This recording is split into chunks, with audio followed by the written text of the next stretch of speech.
இன்றைக்கி வாய் புண்ணுக்கும் வயிற்று புண்ணுக்கும் இதமான மணத்தக்காளி கீரை கூட்டு எப்படி பண்ணுறதுன்னு பார்க்கலாம். அதுக்கு ஒரு கட்டு மணத்தக்காளி கீரை எடுத்துக்கோங்க. நல்லா அந்த இலைகளை மட்டும் பிச்சு எடுத்துகிட்டு தண்டுகளை கீழே போட்டுருங்க. தண்டு யூஸ் பண்ணக்கூடாது, ஏன்னா கசக்கும்.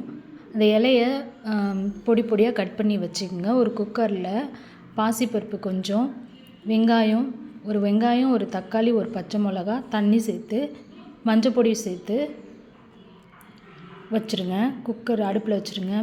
பருப்பு வேகட்டும். அடுத்தது ஒரு சட்டியில் எண்ணெய் ஊற்றி கடுகு தாளித்து, சீரகம், அதுக்கப்புறம் ஒரு அரை வெங்காயத்தை கட் பண்ணி வச்சு அதையும் ஆட் பண்ணிக்கோங்க. ஆட் பண்ணிவிட்டு நல்லா வதக்கிக்குங்க. வதக்கினதுக்கப்புறம் ஒரு காஞ்ச மிளகா போட்டு வதக்கிக்குங்க. காரத்துக்கு ஏற்ற மாதிரி போட்டுங்க. உங்களுக்கு காரம் அதிகமாக பிடிக்குன்னா 2-3 கூட போட்டுக்கலாம். அதுக்கப்புறம் வெட்டி வச்ச கீரையை நல்லா போட்டு வதக்கிட்டு ஒரு 5 மினிட்ஸ் வதக்கிக்குங்க.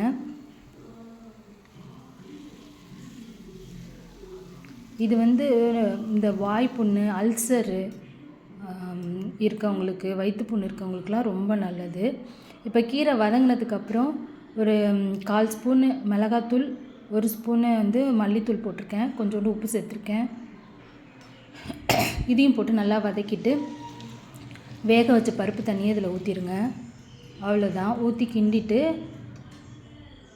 ஒரு மீடியம் ஃப்ளேமில் வச்சுருங்க. வச்சுட்டு ஒரு 10 நிமிஷம் நல்லா வேகட்டும். கீரையும் பருப்பும் சேர்ந்து நல்லா வேகட்டும். கொஞ்சோண்டு பெருங்காயத்தூள் போட்டுக்கோங்க. அவ்வளோதாங்க. சூப்பராக உங்களுக்கு ரெடி ஆகிடுச்சு கூட்டு. நான் பக்கத்தில் சாதம் வச்சுருக்கேன். சூப்பரான மணத்தக்காளி கீரை கூட்டு ரெடி ஆகிடுச்சு. ரொம்பவே டேஸ்ட்டாக இருக்கும். சுட சாதத்தில் போட்டு சாப்பிட்டோம்னா அவ்வளோ அமிர்தமாக இருக்கும்.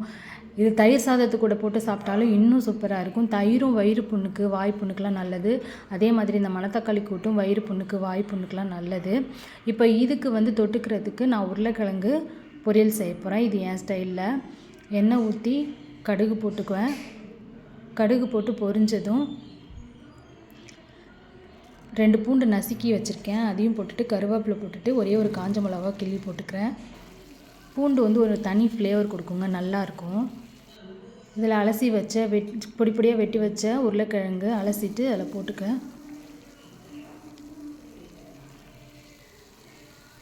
நல்லா போட்டுட்டு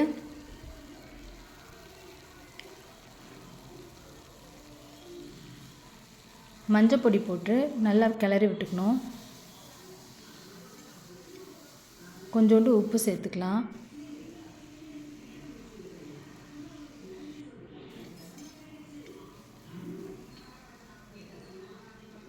உப்பு சேர்த்து நல்லா கிளறி விடும்போது வெந்துடும் சீக்கிரமாக. அப்படியே ஒரு மூடியை போட்டு மூடிட வேண்டியதுதான்.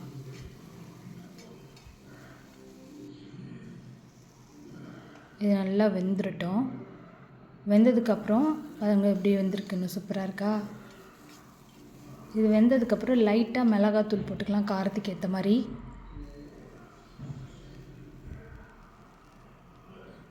எப்படி கலர் சூப்பராக இருக்குது பாருங்கள். நல்லா கலரி விட்டுக்க வேண்டியதுதான்.